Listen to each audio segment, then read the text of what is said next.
Average guy makes what, 35,000 pounds? So now he's in all this debt trying to get his kids. Okay. So he goes to court and there's only a 10% chance of him winning. 10% of the time. So now he's just, and on top of that, he's still paying the mortgage on his house. And on top of that, he's now on child support. So he's probably paying like $300-400 a month on top of maybe a $1,500 a month mortgage. So that's almost $2,000. Okay, he's paying a month, and then he's got the court fees. This is where a lot of men kill themselves. Because they can't see their kids. There's only a 10% chance they'll get primary custody. He could go through the whole thing, and probably, and if he's lucky, he gets 6 days a month with his kid, and she can do it all over again with one call. Men make money, they say, damn, this is awesome. Now I can provide for a family. They want to. Right. They want to. When women make money, they say, I'm independent of men. Think of all the girls that say, I'm strong and independent, I don't need no man. I'm a boss man. That's what girls do. When women have money and they're successful, they say, all right, yes, I'm free from men. When men make money and are successful, they say, damn, I can get girls and I can support them. So we look at money very differently. I've always said that women are terrible provisioners. They're not comfortable with providing security and provisioning to a man. Men, on the other hand, are okay with providing provisioning and security to a woman. Women, when they make money, it's their money. When a man makes money, it's our money. That's how a lot of relationships operate. It's as she says in the first video you just saw. The average man makes about $35,000. Now he's in all this debt trying to get his kids after a divorce. He then goes to court, and there's only a 10% chance of him winning the case. And on top of that, he's still paying the mortgage on his house.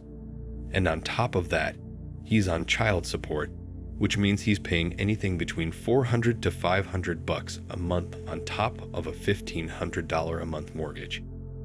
Just these expenses are costing him around $2,000 every month. And then he's also got the court fees. Any such situation can be extremely depressing for a man. He can go through the whole process of divorce, and if and only if he's extremely lucky, he can get at most 5 to 6 days in a month to spend with his kids, while the woman gets to move on with more money in her pocket and another man to pay for her lifestyle. This is the sad reality of men after marriage, and it's getting even worse. When men make money, they're happy because now know they can provide for their families. They can take their wives out on dates and travel with them. They can buy everything their kids want. But when women make money, they say, I'm a strong and independent woman, and I don't need a man in my life. When women make money and they're successful, they believe they're free and they can live their lives for themselves. When men make money, they want to spend it on women and their children to support them and raise them. Men and women look at money very differently, and this is the main reason why women are terrible providers. It's just not in them to part away with what they've earned for someone else. They're not comfortable providing financial security and sharing their resources with men. When men make money, it's the family's money. When women make money, it's their own money. How can a woman be a provider then? It's illogical and goes against the nature of women. One of the reasons the Roman Empire fell is because the government placed a bachelor tax on men because they were not marrying women because of many of the same reasons we see today in our modern culture. Women were allowed to take property and wealth from men in their courts when men died or marriages failed, and soon the younger men just weren't interested in getting married under Roman law anymore. This forced the Roman Empire to hire more Celtic and Germanic mercenaries to fight their wars because true Romans were not having enough babies in their native population. Most modern women have priced themselves out of the market. Every woman, from 3s to 8s, on the dating apps is out there deluding herself into believing she's a 10 and deserves a 10/10666 Chad, when in reality she's mediocre and offers little other than mediocrity or headaches in a relationship. Between that, seeing men in relationships crash and burn because of narcissistic, unstable women, and the horrible stats on women, partner counts, and marriage outcomes in the developed world, is it any wonder that most men have said, I'm out? The truth is that women become bored and unhappy and stop feeling the butterflies and the tingles very easily. The difference is that in the past, women never acted out on it. Nowadays, it is perfectly acceptable to hand in divorce papers if any of these apply, and she should even be encouraged to do it. It is very rare that some women stand by their men, but they are becoming fewer and fewer. Men are just asking themselves what is in it for them when women have never been more unreliable. Nothing but pain and heartache. The legal repercussions of marriage in the current climate are so severe that many men find it difficult to even consider getting married. The issue with it is that it especially has more to do with the West than other regions, such as Russia, Asia, or even Eastern Europe. Therefore, as family law has advanced and changed through time, it has become a situation where men face very high risk and little return from marriage. That is one of the issues that men have with marriage. Family law has really advanced to the point where it is very high risk, but a poor return for men, and low risk, but a great reward for women, particularly if they want to leave it. In fact, 8 out of 10 divorces are initially started by women rather than men. We all know that even half of a divorce is the end of it. So, if you find yourself in a marital situation, it doesn't even have to be a marriage. If you live together long enough in many Western countries, the state will recognize that as a common law marriage. Since they treat it as a marriage according to the law, they will also treat your breakup as a marriage.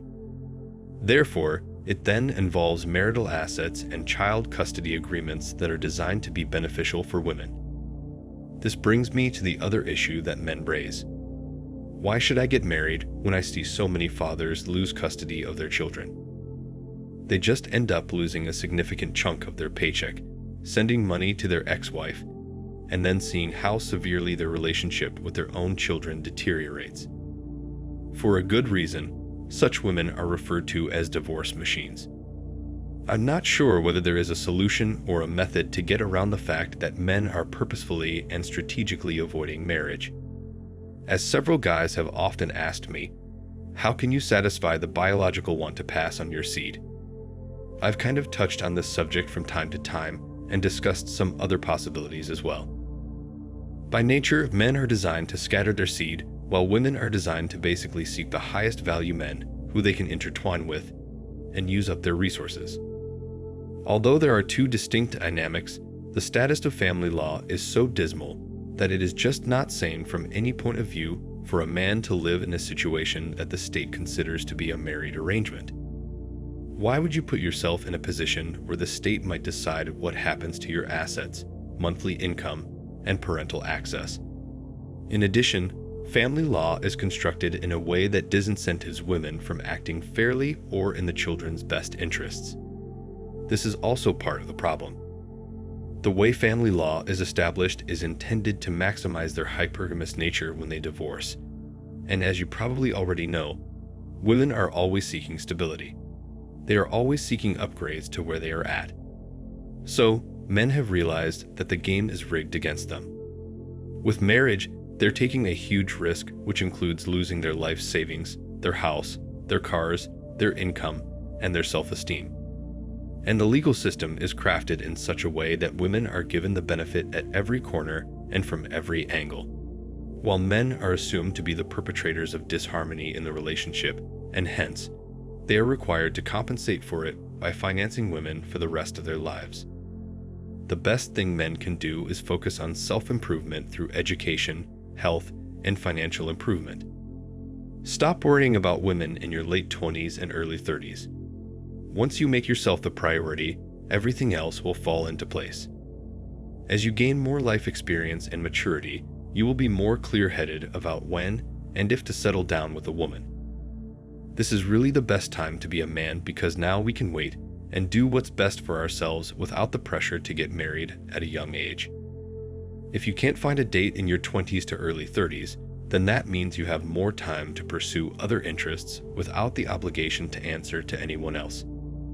Many problems in society come from immature young men making impulsive decisions that lead to them being hurt later on. Just take your time, get yourself together, and let life take you where it takes you. Thanks for watching Man Reacts. Show us your love and support by liking this video, sharing it with your friends, and subscribing to the channel. And let us know your thoughts on this in the comments. We're always up for a healthy debate and discussion.